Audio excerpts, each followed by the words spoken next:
Salut Michel, ça va? Salut Guillaume, ça va très bien, merci et toi? Ouais, super. Alors ici, on est un petit peu chez toi, tu nous accueilles, tu nous présentes? Bah oui, c'est un peu la famille ici. C'est Dream Car Performance, c'est une concession qui est un des plus gros revendeurs d'hypercars, supercars et GT. Comme on peut le voir en dessous, il y a vraiment des voitures magnifiques. Et on s'est connus il y a un peu plus d'un an. Et moi, j'avais exposé ma NASCAR, la NASCAR avec laquelle j'ai couru à Las Vegas en 2018, qui est designée par un artiste, Richard Orlinski. Et de là, on s'est dit on va organiser une soirée, un événement, et c'est ce qu'on a fait le 7 décembre de l'année dernière. Et en même temps, on a profité de faire une vente aux enchères, et j'ai un artiste niçois, Frédéric Fortuné, qui a réalisé une réplique de mon casque en or, voilà, qu'on a vendu aux enchères. C'était une super soirée. On avait plus de 300 personnes venant de Monaco, de la Côte d'Azur, des chefs d'entreprise, des artistes, des médias, et ça a été vraiment un événement génial. Donc depuis ce jour-là, j'ai tendance à venir chez Dream Car pour prendre le café, et c'est vraiment devenu des super amis. Ok, donc là tu nous as un tout petit peu présenté qui tu étais. Est-ce que tu peux nous en dire plus pour ceux qui ne te connaissent pas? Bah écoute, je m'appelle Michel Disdier. Voilà. La particularité que j'ai, c'est que je suis le seul pilote français à courir en NASCAR aux États-Unis, seul pilote français et seul pilote européen aussi. Ça a l'air simple, mais c'est une aventure qu'on a débutée dans les années 2008-2009. À l'époque, tout le monde m'a dit que c'était impossible qu'un pilote français aille courir en NASCAR. Et nous, on s'est accroché à ce rêve, à cette envie.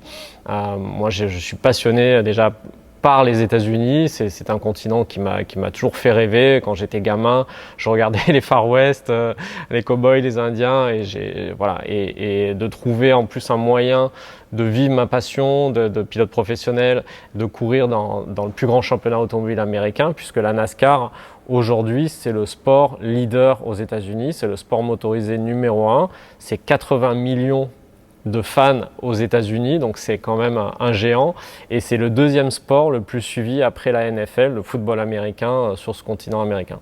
Donc là c'est vraiment important ce que tu dis parce que tu montres vraiment une particularité de toi, c'est-à-dire qu'il y a très peu d'élus pour ce championnat qui est effectivement le plus grand championnat de la planète sur ce type de voiture. Bien sûr. Comment on y accède à tout ça?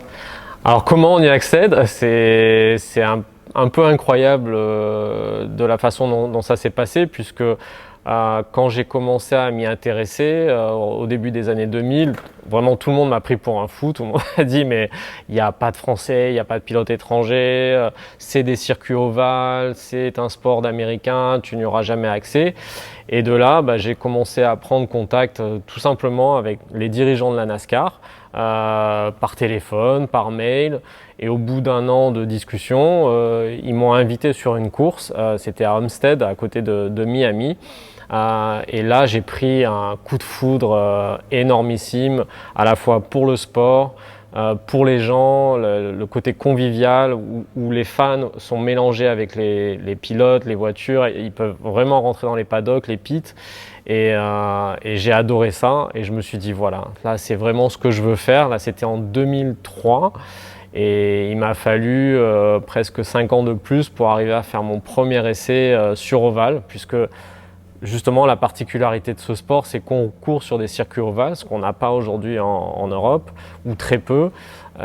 Et ils voulaient simplement que je leur prouve que j'étais capable de pouvoir rouler sur un circuit ovale. Et j'ai dû organiser une rencontre avec une équipe, faire mon premier test au Michigan, sur un speedway au Michigan. Et voilà, et de là, l'aventure a vraiment débuté, ça s'est super bien passé. Et j'ai pu faire ma première course sur ovale en 2008. D'accord, en 2008, donc après tu fais une partie de ta carrière là-bas jusqu'en 2018-2019. Et après, tout le monde sait ce qui arrive, le Covid. Comment ça se passe toi à ce niveau-là? C'est vrai que l'arrivée du Covid pour nous a été vraiment très compliquée. Enfin, on n'est pas les seuls, hein, malheureusement, ça a été un problème mondial. À ce moment-là, je ne pouvais plus aller aux États-Unis. Donc il a fallu trouver des nouvelles solutions. J'ai rapatrié la NASCAR avec laquelle justement j'avais roulé à Las Vegas, qui est designée par l'artiste français Richard Orlinski. Et ça m'a permis de l'amener à Monaco pendant le Grand Prix de Formule 1 avec le Prince Albert. On a fait un événement avec justement le Prince Albert et ses enfants. La princesse Gabriella et le prince Jacques. Et là, ça a été super parce qu'ils ont adoré cette aventure, ils ont adoré voir cette voiture. C'était la première NASCAR de l'histoire qu'on a amenée à Monaco, donc c'est quand même pas rien. Et là, le prince a tellement aimé la voiture qu'il a dit « je voudrais qu'on l'expose dans mon musée ». Donc elle est restée plus de 8 mois dans son musée, le musée de la collection du Prince Albert.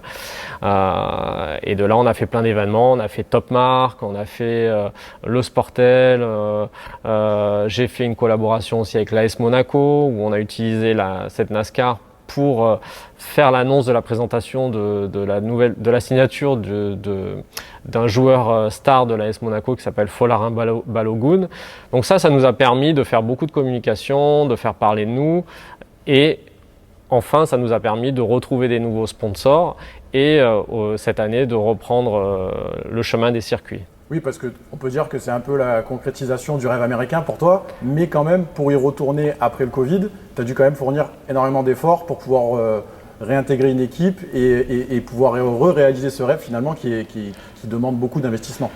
Bien sûr, c'était pas facile à ce moment-là, après une période d'arrêt, puisque notre dernière course était en 2018 et il y avait une période d'arrêt depuis plus de 6 ans.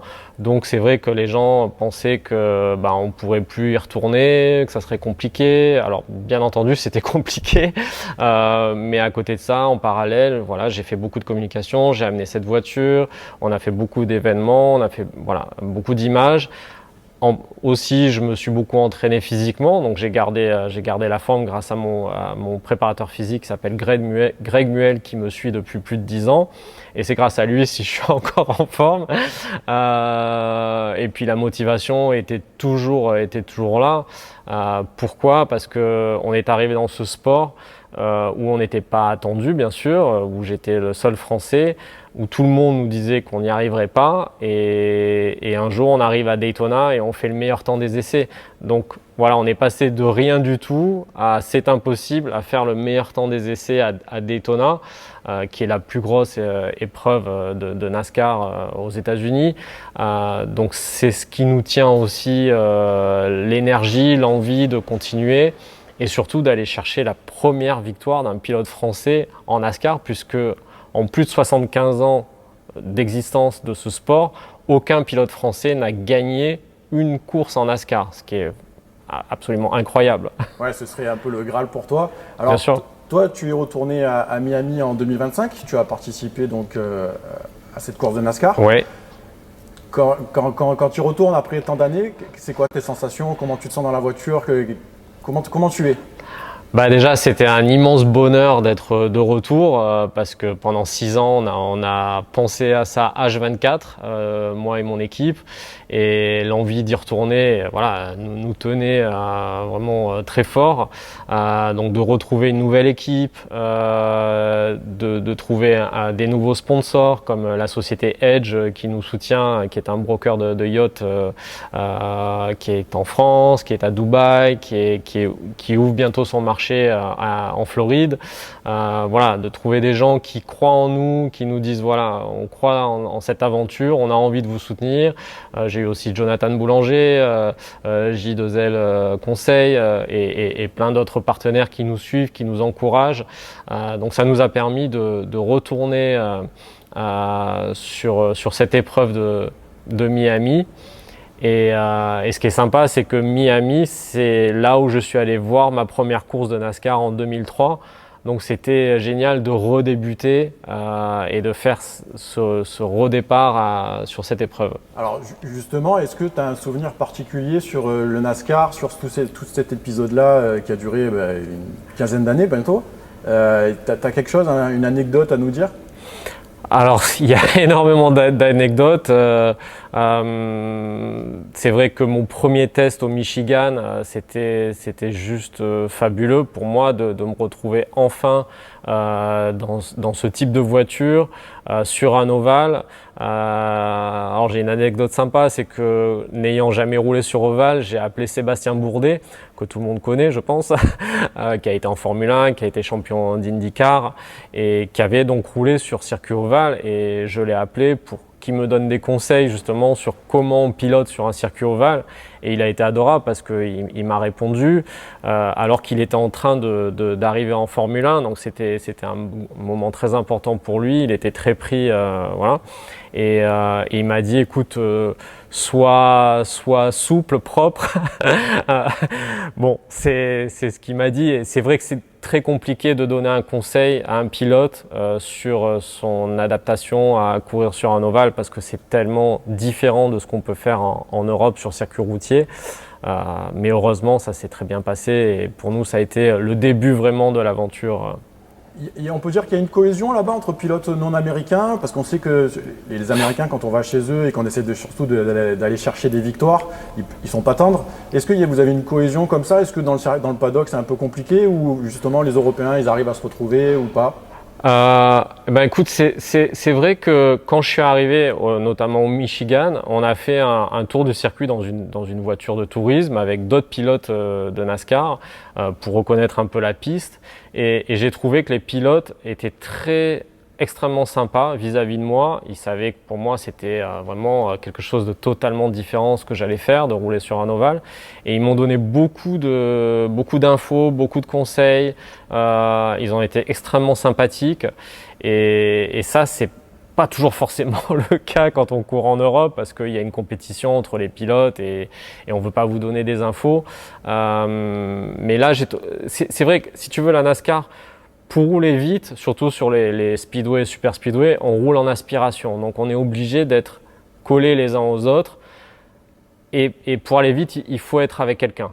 Voilà. Donc c'est presque un sport d'équipe, même si on est contre d'autres pilotes. Et ils veulent pas qu'on fasse d'erreurs, qu'on se crache, parce que si on se crache, on va cracher d'autres pilotes. Donc il y a plus un esprit d'équipe. Après, bien sûr, la compétition est là et ils essaieront toujours d'être devant toi. Mais j'ai vraiment aimé l'état d'esprit, et c'est ce qui m'a encore plus convaincu que j'étais là où j'avais envie d'être. On voit bien que tu ressens les choses et que tu es vraiment très investi là-dedans, que Bien sûr. La NASCAR prend une part importante dans ta vie.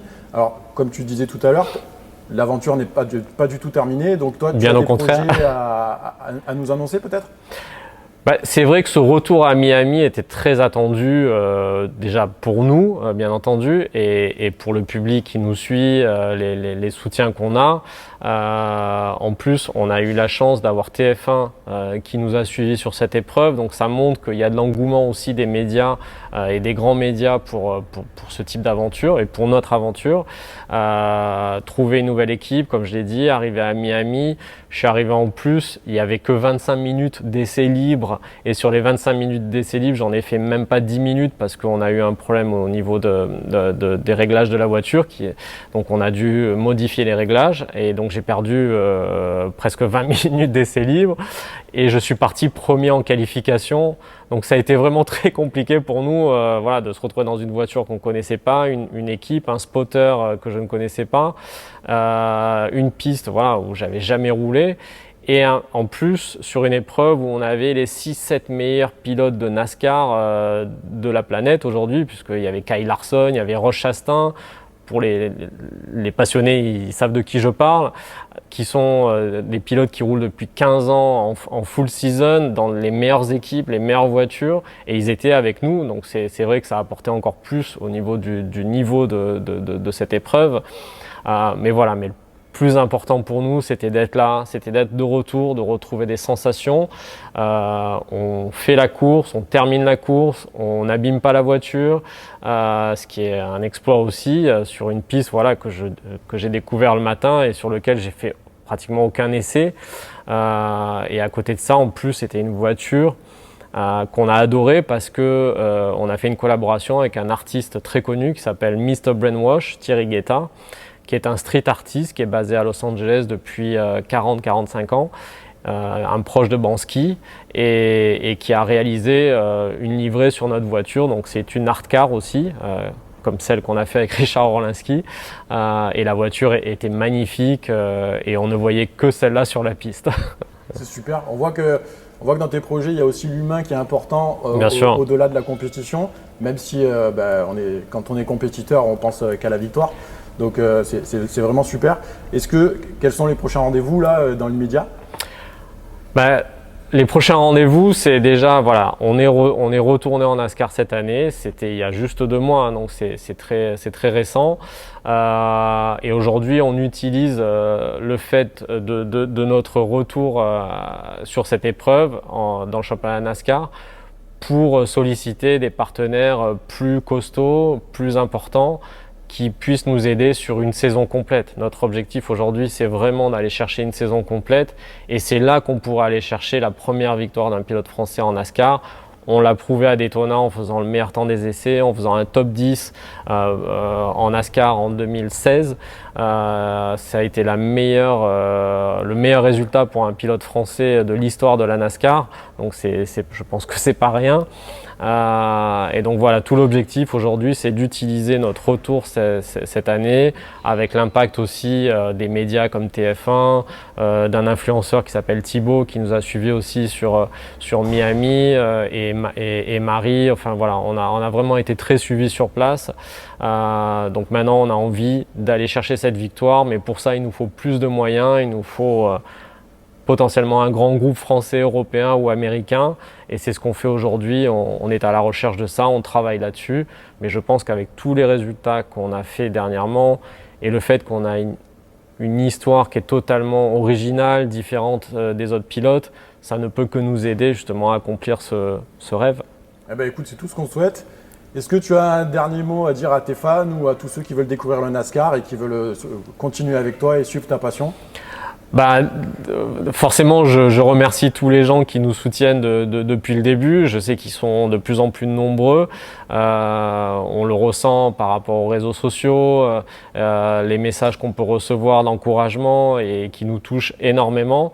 Donc là, c'est vraiment super de sentir tout ça, et on en a besoin parce que c'est du travail, c'est beaucoup d'engagement. On se plaint pas, on est heureux de le faire, mais c'est vraiment beaucoup de travail. Et voilà, notre objectif, c'est d'être de retour aux États-Unis à temps complet. Je pars à la rentrée 2025 à Miami pour 3 mois, où je vais avoir beaucoup de rencontres avec des sponsors et des investisseurs.